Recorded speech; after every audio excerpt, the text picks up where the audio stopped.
Having you here is not just to motivate Tony Stark. You motivate me. Perhaps I can find new ways to motivate them. Hey, welcome to TalkWord.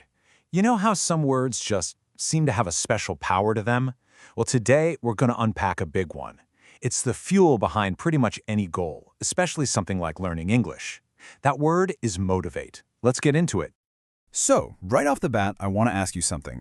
Just take a second and think about it. What keeps you going on your English journey? What's that one thing, that feeling, that goal that makes you open the book or practice speaking even on the tough days?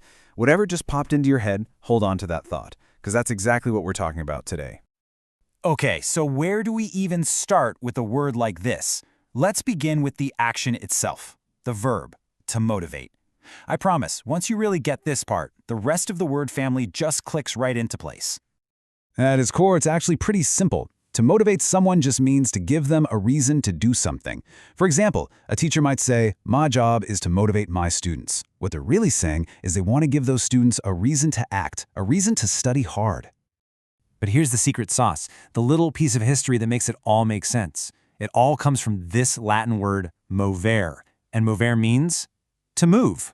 That's it. That one simple idea is the key to unlocking this entire word family. So, really think about that. When you motivate someone, you are literally moving them. You're moving them from a state of doing nothing to a state of doing something. You're causing movement. So if you remember anything, remember this. Motivate equals move. Okay, so if motivate is the action of moving someone, what do we call the thing that causes the move? Well, that brings us right to the noun motivation. This is the why behind it all. It's the reason for the movement. So yeah, motivation is the thing itself. It's the reason, the desire, maybe even a big dream that makes you act. And it can be something deep inside you, like a personal goal. Or it could be something external, like a reward you're working towards. Let's see how this works in a sentence. You could say, "My goal to study abroad is my motivation." That goal is the reason. Or, sometimes it's tough, and finding the right motivation is important for learning. And for a lot of people, that driving force, that motivation, comes from their family. All right, we've got the action, motivate, and we've got the reason, motivation. So what do we call a person who has that reason and is ready to go? They are motivated. This is our adjective, and it describes that feeling of being ready to move. When you feel motivated, you know that feeling, right? You feel energized, you're enthusiastic, you are determined to get things done. It means you have your motivation, and because of it, you are now motivated. You're in that perfect state of being ready for action. And you can use this all over the place. You can talk about how you feel right now. I feel very motivated today. You can use it to describe someone's personality. She is a highly motivated student. Or you can show the result of something. After our talk, he was motivated to finish his project. It's just a great word to describe that ready-to-act feeling. Okay, let's do this. Let's bring all three of these words together now and see how they connect. This is where you'll really have that aha moment and see what a powerful tool this little word family can be. Okay, look at this. It's the same core idea, just expressed in three unique ways. First, the verb, the action. A good grade will motivate me to study.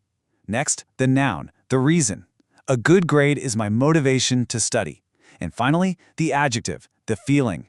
I am motivated to study for a good grade. See that? Same idea, but you can use it as an action, a thing, or a feeling. So cool. I want to leave you with this really simple but powerful quote. The secret of getting ahead is getting started.